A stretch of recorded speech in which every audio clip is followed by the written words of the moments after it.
Olá, seja sempre muito bem-vindo. A sua atenção é sempre muito importante para nós. O tema que nós trataremos brevemente neste vídeo versa sobre os regulamentos internos nas empresas privadas. Nossas palestras, que versam sobre gestão estratégica das relações de trabalho, têm contemplado, entre outros temas, entre outros assuntos, essa questão pertinente aos regulamentos internos nas empresas privadas. Eles têm algumas particularidades, os regulamentos internos, têm algumas particularidades, alguns pontos que chamam atenção e que são importantes exatamente na gestão de pessoas, na relação trabalhista. Uma das questões primordiais é que as empresas não têm a obrigação legal de criarem os seus regimentos internos. A nossa legislação, ao contrário de outros países, ao contrário da legislação de outros países, ela não obriga que as empresas, que as organizações tenham o seu regulamento interno. Criar o regulamento interno é uma liberalidade do empregador. Entretanto, é bom ressaltar que uma vez criado o regulamento interno, ele passa a fazer parte do contrato de trabalho dos colaboradores da referida empresa. O regulamento interno, regularmente criado, regularmente divulgado, regularmente monitorado pela empresa, ele cria regras de conduta na relação de trabalho e, portanto, aquilo que o regimento, aquilo que o regulamento interno estabelecer, vai estar sendo inserido, está aderindo ao contrato de trabalho. Não sei se me consigo fazer claro, mas eu tenho um contrato de trabalho com direitos e obrigações de empregado e empregador. Quando eu tenho o regulamento interno da empresa, estas questões pertinentes ao regulamento interno farão parte dos direitos e obrigações de empregado e empregador. Então, repetindo, no Brasil, a legislação não exige a criação dos regulamentos internos, mas, na medida em que eles passam a existir, eles passam a integrar as condições de conduta na relação de trabalho. Esse é um aspecto extremamente importante. O outro é o seguinte: este regulamento interno não basta que ele exista, é preciso que a empresa dê ciência da sua existência com muita clareza para todos os envolvidos. Quais os envolvidos?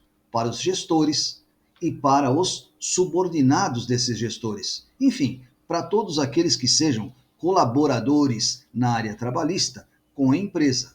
Você possuir um regimento, um regulamento interno e simplesmente tê-lo no armário ou na prateleira, é óbvio que ele não vai surtir efeitos. Então, exige-se que as regras, que as condições estabelecidas num regulamento interno sejam claramente expostas, explicadas, divulgadas a todos os interessados ou a todos os envolvidos.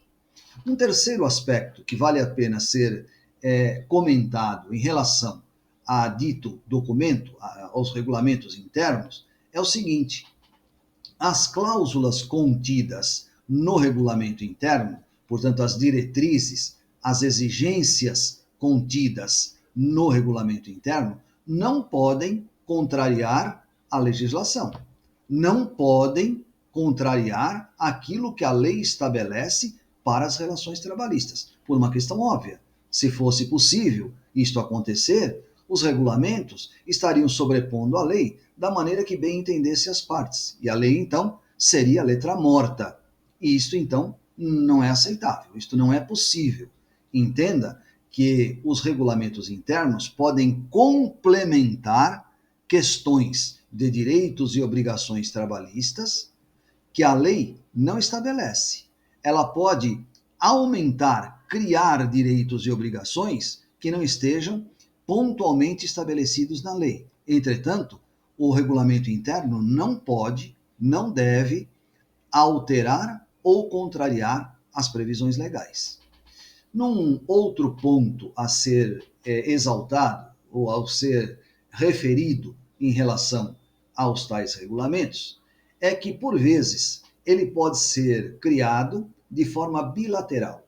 Ele é criado com a participação de empregados e empregadores. E há casos em que ele é criado, ele é estabelecido de forma unilateral. Portanto, a empresa cria o seu regimento interno, seu regulamento interno, e simplesmente divulga com clareza e de forma adequada para que os empregados cumpram. Pois, portanto, não há consenso, há aceitação daquilo que eles estão prevendo. Esses pontos são importantes e eles demandam, certamente, uma discussão mais ampla, com exemplificação e uma série de outras coisas. E isto, como eu lhes disse, está incluído nas minhas palestras, que se chamam Gestão Estratégica das Relações de Trabalho. Eu faço esse trabalho, eu presto esse serviço, eu realizo essas palestras nas empresas que entendam necessário e que nos dão um voto de confiança para tanto. Eu sou o professor Flávio Simões, especialista nesta área e disposto a atender todas as suas demandas, se assim for necessário. Disponha sempre da gente, estaremos sempre às ordens. Até mais.